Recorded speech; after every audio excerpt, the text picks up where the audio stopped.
Tess Holliday, how are you doing? I'm good. How are you? Not too bad. The Not So Subtle Art of Being a Fat Girl, Loving the Skin You're In, your new book. Tell me about it. Yeah, well, I decided that maybe I should bottle up all of the questions that I get asked a million times on Instagram and put them in a book. Hmm. So I thought, Very cool. what better way to maybe say, oh, do you want to know how I learned to love myself, or how did I get started in Hmm. my career?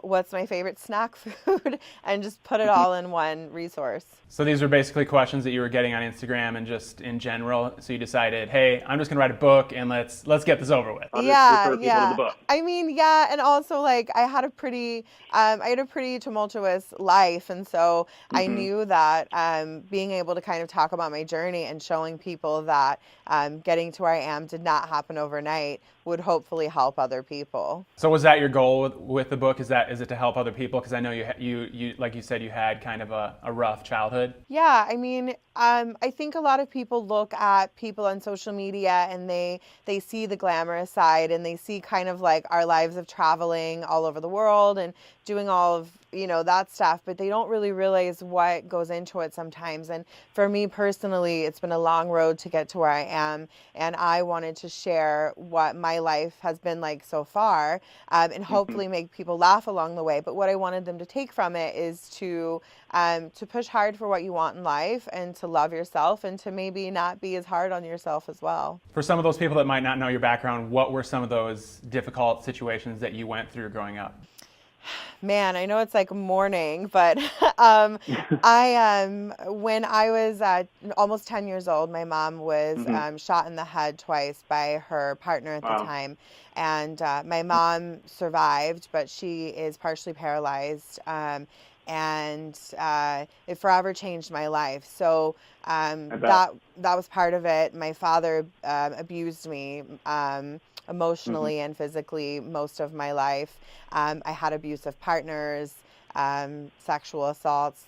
I could Hmm. just keep going, but really, what I took from all of that was, and especially from my mom, is that my mom is such a tough person, and she's the most stubborn person on the planet. And she always told me that I could do whatever I wanted to do, and I really kind of took that and ran with it. That's great. So how's your mom doing now? She's good. She lives with us part of the time in Los Angeles, and the other part of the time she lives in Mississippi. She looks after my grandparents, not in the sense of actually taking care of them, but like kind of just overseeing like if they need help with doctor's appointments and things like that. It gives her like purpose. But she's wonderful. She drives me nuts in the way that all of our moms do, but she's still my biggest fan. So over the within the past few years, your career has kind of exploded. What was kind of your big break? What got the ball rolling?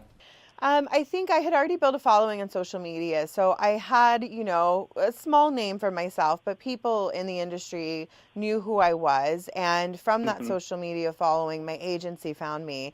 And my agency reached out to me and asked if I wanted to be signed with them. And of course, I thought it was a joke, but I wasn't going to say no.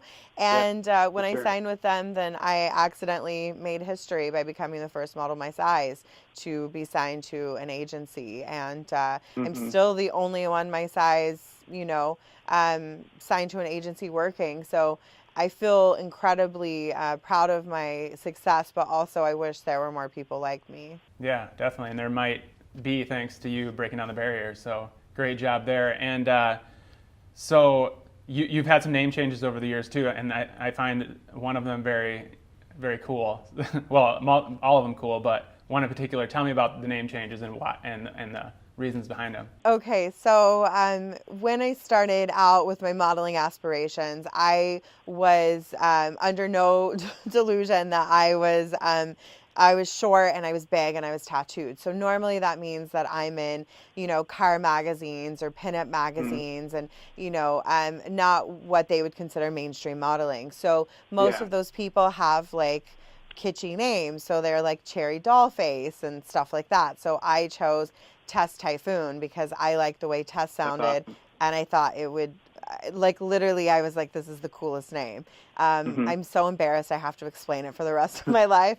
So then I decided to rebrand myself, and literally the thought process was, let's change it to Tess Munster because I love the Munsters growing That's up. my the favorite TV one. show. That's Yeah. my favorite one. And Who's your then, favorite Munster? you know what? I love Herman. I think Okay. that he was my Yeah, me favorite.